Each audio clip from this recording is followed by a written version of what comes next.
इस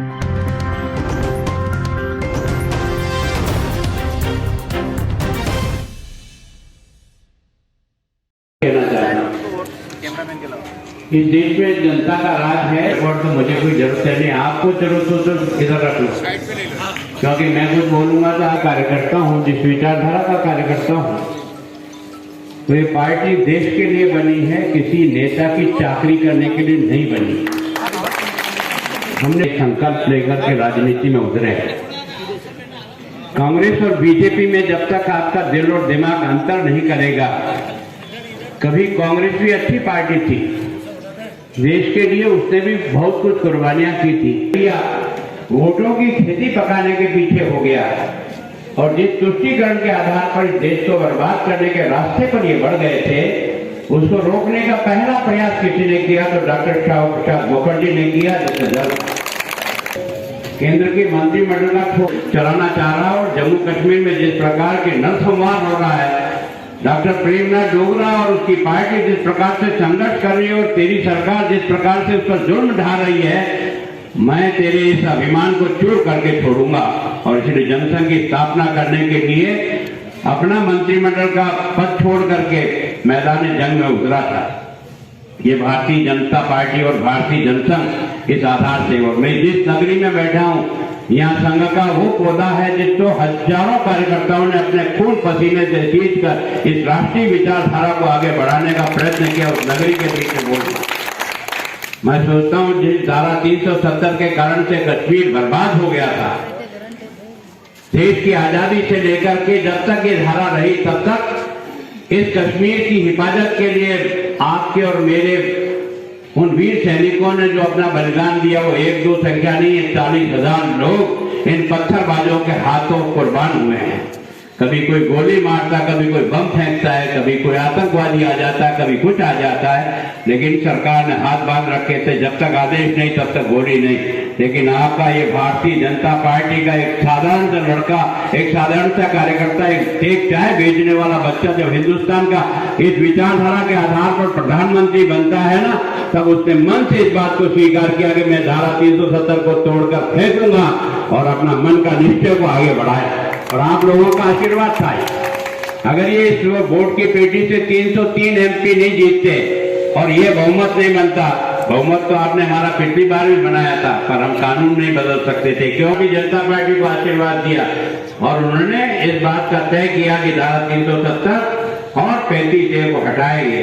आपने और हमने सोचा भी नहीं वो अगस्त का महीने की वो 5 तारीख भगवान जाने हिंदुस्तान के लिए वरदान साबित हुई। पहले राज्यसभा में पास कराया, फिर लोकसभा में पास कराया। पास करने के पहले फौजों को अलर्ट करके रखा कि जो उठे उसके खोपड़े में देना, एक भी तिनका नहीं हिला, एक भी तिनका।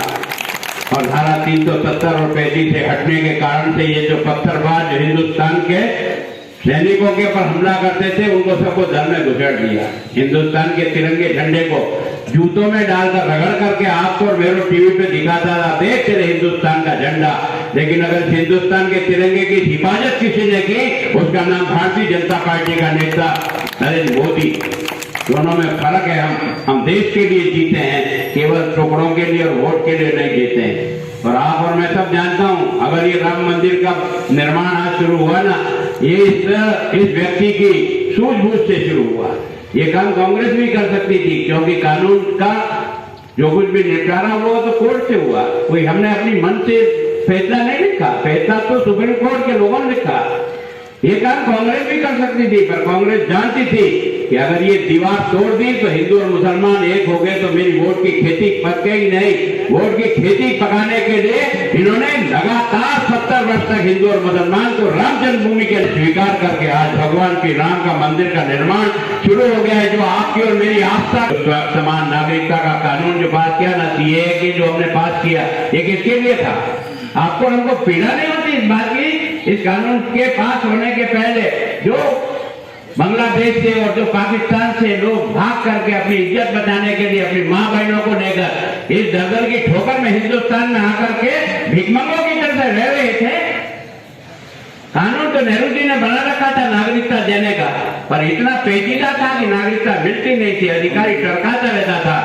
ये देश के प्रधानमंत्री ने और भारतीय जनता पार्टी नहीं कानून बनेगा। और कानून में कहा केवल एक डॉक्यूमेंट दे दो कि हम 2014 से पहले हिंदुस्तान में आ गए थे, तुम्हारा ये डॉक्यूमेंट पर्याप्त है, तुम्हारी नागरिकता मिल गई। और लाखों लोगों को उस जीवन से, और लोगों ने, कांग्रेसियों ने भड़का करके, आपने देखा होगा दिल्ली में जो नाटक शाहीबाग में कराया, वो सारा नाटक आपने देखा होगा। यार हम लोग एक विचारधारा के लिए काम करते हैं और विचारधारा को आगे बढ़ाने का प्रयत्न करते हैं, है ना। कांग्रेस जितने भ्रष्टाचार की भट्टी में इस देश को 70 साल जला दिया यार, उस पार्टी के बारात में जाते हो आपको कुछ लगता नहीं है आगे ये भ्रष्टाचार आया क्यों?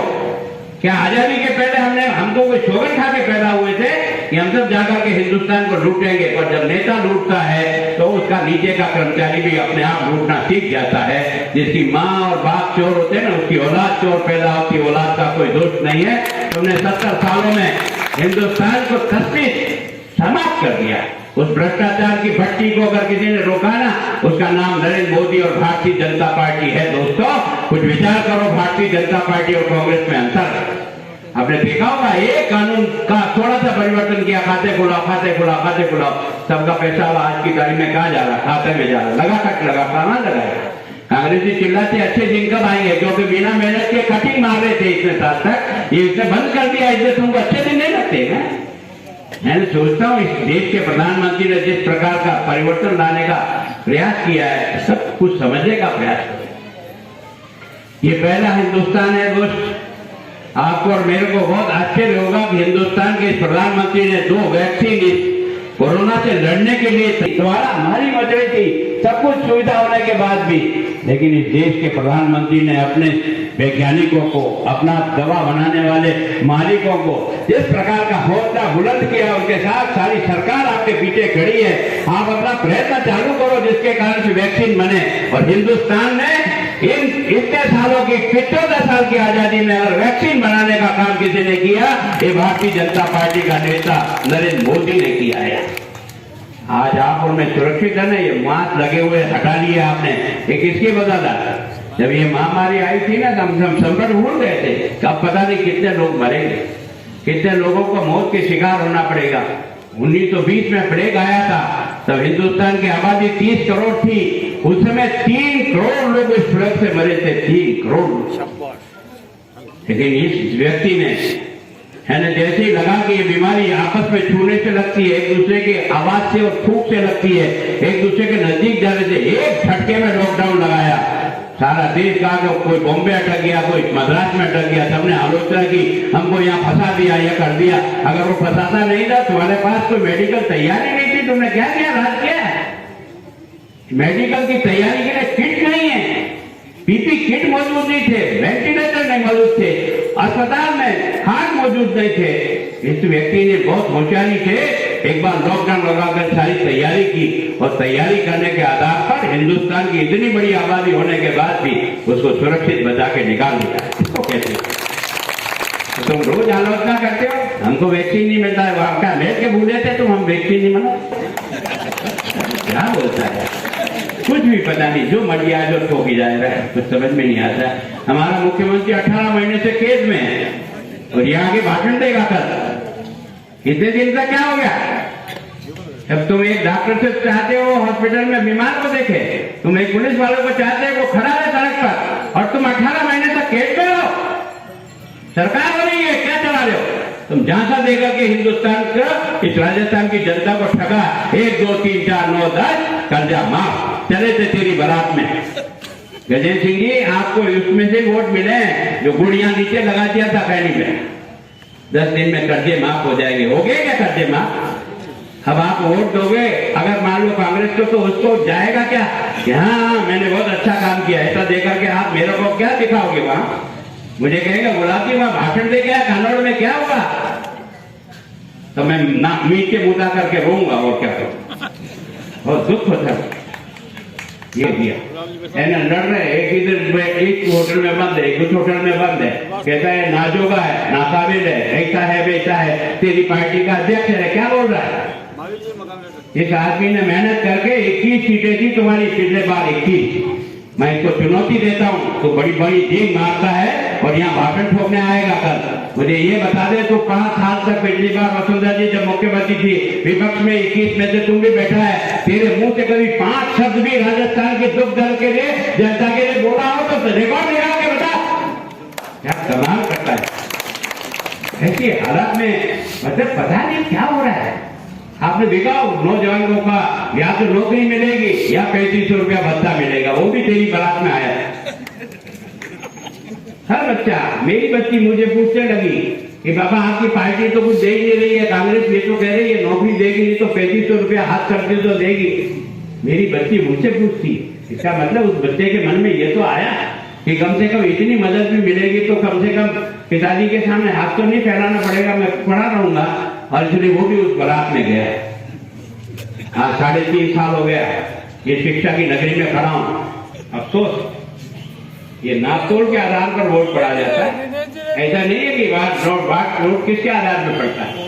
आपने मतलब कैसी पार्टी के साथ यार, 5 साल तक बिजली का पैसा नहीं पड़ेगा, बिजली का वोट देंगे तब तो बिजली का पैसा नहीं पड़ेगा।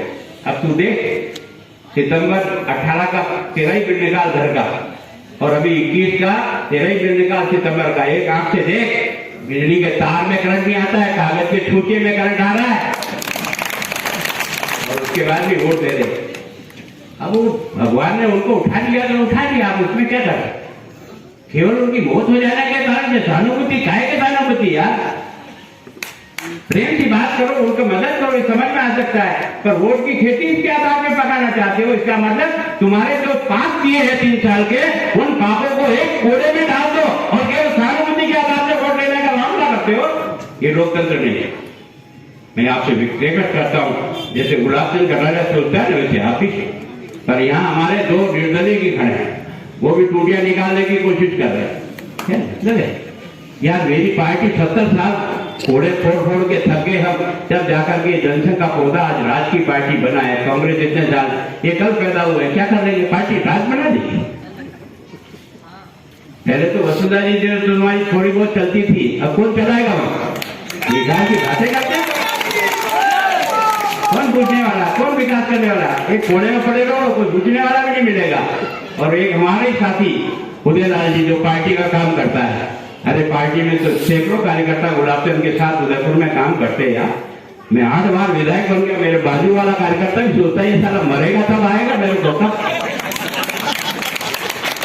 उसका सोचना गलत नहीं है, वो भी एक कार्यकर्ता है। और पार्टी ने निर्णय कर दिया किसी के टिकट देने का, तो तुम्हारा धर्म नहीं बनता है इस पार्टी के। अगर तुम कार्यकर्ता हो, जिस विचारधारा के कार्यकर्ताओं के सबको लड्डू मिल ही जाएगा, क्या गारंटी है क्या? ऐसा तो नहीं हो सकता है यार। इसके कारण से आपने एक अलग पुंगा खड़ा कर दिया, क्या मतलब है भाई? ये वो जो है ना साबुन का भक्का है। तुम अपनी राजनीतिक जिंदगी को यही दांव पे लगा रहे हो। आज की तारीख में न तो तेरी बोतल का कोई भविष्य है, न कोई जो कढ़ाई का भविष्य है। भविष्य तो कमल का और हाथ का ही है। बिना बात के बस एक दूतक चला पड़ा।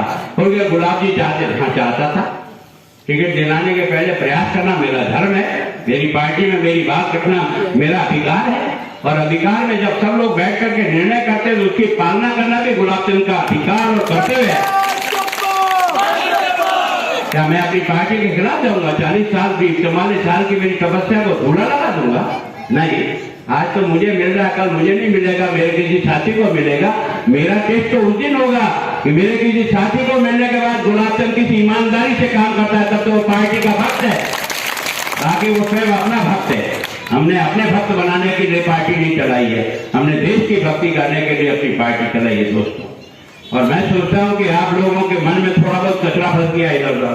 मैं बहुत देर से आया हूँ, आपके मन में लग रहा हो गुलाब जी बहुत देर से आए, लेकिन ये आपकी ड्यूटी है। आप जैसी पढ़े हुए नगरी में मैं हूँ, मेरे कई ये ब्रह्मदेव जी यहाँ बैठे हैं, मेरे संघ के कितने लोग हैं, हमने जो सारा गीत गाते गए, जीवन पुष्प चढ़ा चरणों पर, मांगे मातृभूमि से यह वर, तेरा वैभव अमर रहे मां, हम दिन चाह रहे। हम तो राजनीति में आ गए, इसलिए गुलाब चंद का नाम हो गया, पर ये मेरे साथी है, मेरे हम साथ में संघ की शाखा में। इन्होंने मैं भी मुख्य शिक्षक था।